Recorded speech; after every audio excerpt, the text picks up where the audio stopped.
बात करते हैं सूरह अल बकरा की। बात करते हैं कुरान की सबसे लंबी सूरह की। बात करते हैं उस सूरह की जो शैतान से निजात दिलाती है। अस्सलाम वालेकुम नाजरीन, welcome back to my channel. I hope you all are doing well. आज हम कुरान पाक की सबसे लंबी सूरह यानी कि सूरह अल बकरा के बारे में बात करेंगे और हम जानेंगे कि इस सूरह की रेवलेशन के पीछे क्या वजह थी, अल्लाह ने ये सूरह क्यों नाजिल की। सूरह अल बकरा फर्स्ट, सेकंड एंड थर्ड जूज के स्टार्टिंग हिस्से में फैली हुई है। इस सूरह में 286 आयत हैं। इट इज़ द लॉन्गेस्ट सूरह इन द होली कुरान। ये सूरह मदनी है यानी हिजरत के बाद मदीना मुनव्वरा में नाजिल हुई। क्यों नाजिल हुई ये सूरह?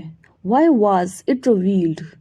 हिजरत करके जब हुजूर सल्लल्लाहु अलैहि वसल्लम मदीना शरीफ आए तो वहाँ मुस्लिम कम्युनिटी के अलावा यहूदी, क्रिश्चियन और मुनाफिकीन भी थे।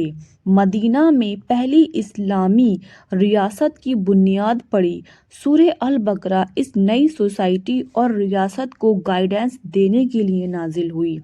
इस सूरह में इस्लाम की बुनियाद, अहकामात और शरीयत के कवानीन दिए गए हैं।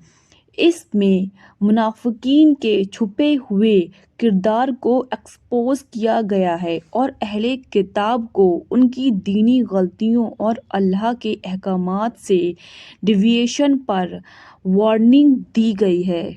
सूरह अल बकरा के नाजिल होने का सबसे बड़ा मकसद उम्मत मुस्लिमा की बुनियाद रखना और उन्हें ज़िंदगी के हर एस्पेक्ट में हिदायत देना था। जब हुजूर सल्लल्लाहु अलैहि वसल्लम मदीना शरीफ आए तो वहाँ के लोग और मुजाहिरीन और अंसार में भाईचारे को मजबूत करना था।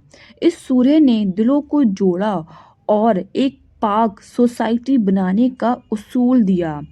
मदीना अब सिर्फ एक शहर नहीं था बल्कि एक लीगल रियासत थी।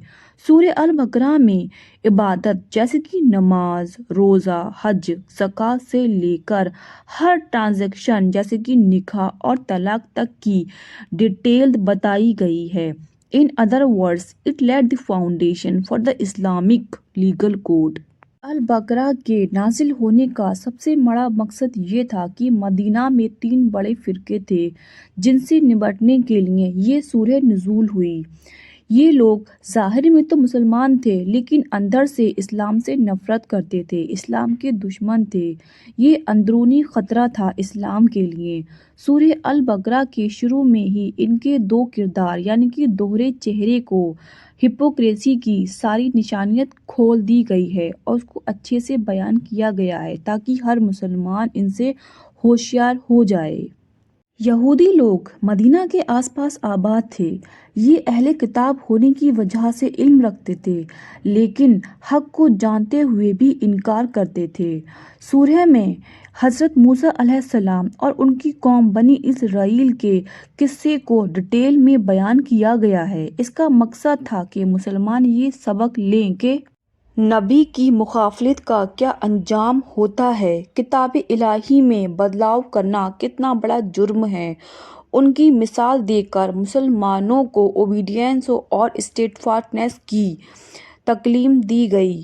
The story of the cow itself is a lesson in obedience. इस सूरह ने सिर्फ कानून नहीं दिए बल्कि मुसलमानों की रूहानियत और किरदार की तरबियत भी की, जैसे कि सब्र और शुक्र करना, मुश्किल हालात में सब्र से काम लेना और अल्लाह की नेमतों पर शुक्र अदा करना सिखाया। इस सूरह में कम्प्रिहेंसिव तरीके से कुछ किस्से बयान किए गए हैं और कुछ अहकामात भी, जैसे कि अकीदाए तौहीद, अल्लाह की ये गवाही देना कि अल्लाह एक है और उसके नबियों पर यकीन करना और उनकी दावतों को कबूल करना। नंबर 2, तकवा और हिदायत। कुरान हिदायत की किताब है और उसे पढ़ने वाले और उससे फ़ायदा उठाने वाले एक सच्चे मुसलमान हैं। नंबर 3, इबादत के अहकामात जैसे कि नमाज, रोज़ा, ज़कात और हज को इसमें डिटेल में बयान किया गया है।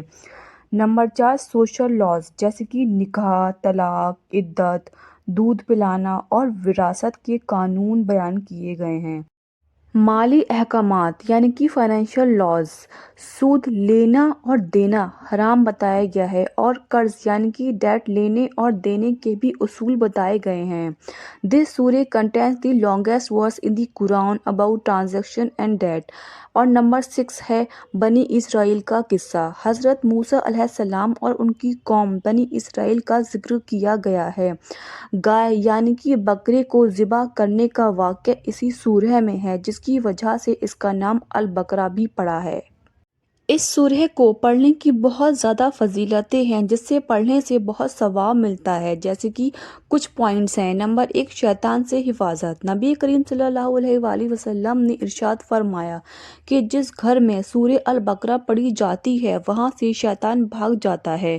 نمبر 2، قیامت کے دن شفاعت۔ اس سورہ کو اور سورہ آل عمران کو پڑھنے سے اللہ نے بتایا ہے کہ 2 روشن چیزیں ملتی ہیں، جیسے کہ یہ دونوں سورہ قیامت کے دن اپنے پڑھنے والوں کے لیے شفاعت کریں گی۔ نمبر 3، حفاظت اور برکت۔ اس سورہ کا پڑھنا برکت ہے، ایک بلیسنگز کا ذریعہ ہے، اور اس کو چھوڑ دینا نقصان ہے۔ نمبر 4، آیت الکرسی کی فضیلت۔ اس سورہ کی آیت نمبر 255 آیت الکرسی ہے، جو قرآن کی سب سے عظیم آیت ہے۔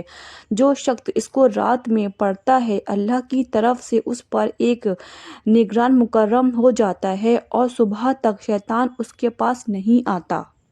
نمبر 5، آخری 2 آیات۔ سورہ البقرہ کی آخری 2 آیات آمنہ رسولوں کی بھی خاص فضیلت ہے۔ حضور صلی اللہ علیہ وآلہ وسلم نے فرمایا کہ جو شخص انہیں رات میں پڑھے گا وہ اس کے لیے کافی ہو جائے گا، ہر طرح کی مصیبتوں اور برائیوں سے حفاظت کریں گی اس کی 2 آیاتیں۔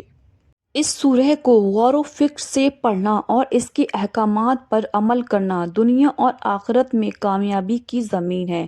تو دوستو، یہ رہا قصہ سورہ البقرہ کا۔ آئی ہوپ آپ لوگوں کو سمجھ آیا ہوگا۔ اگر آپ کو تھوڑا سا بھی اچھا لگا یہ قصہ تو چینل کو سبسکرائب کرنا اور ویڈیو کو لائک اور شیئر کرنا نہ بھولیں۔ جزاک اللہ خیر۔